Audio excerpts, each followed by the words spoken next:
Now the question is, how do you vet that it's a good supplier is the question. That's always the hard part.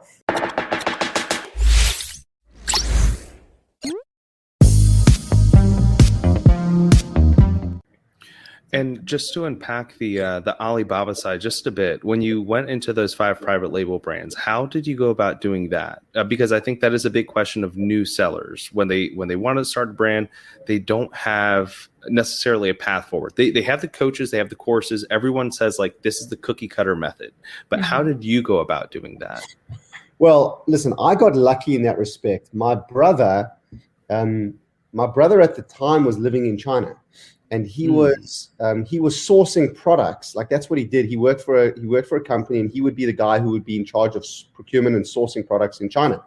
So he spoke Chinese, and he had been visiting he'd spent 5 or 7 at the time. It was like 6 or 7 years visiting factories. So he understood how that worked.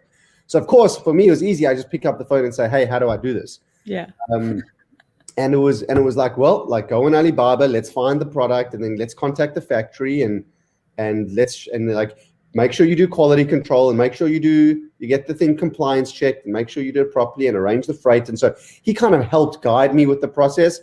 It's not that it's not that complicated, really. I mean, you just find a supplier. And now the question is, how do you vet that it's a good supplier is the question. That's always the hard part. My brother helped me do that. So that was the big help. But you can go on Alibaba and you can see which supplier has a lot of reviews, right? And if they've got one, on Alibaba, if they're 1 year old, that's probably not a good sign, right? But if they're 5 years old and they have good reviews, you can probably trust that. And then of course, before you get the product shipped, you get it quality tested. You make sure that it's in line with the specs that you had outlined. And if it is, you give it a crack, and there's always risk, but you can mitigate a lot of that risk by doing some of that diligence.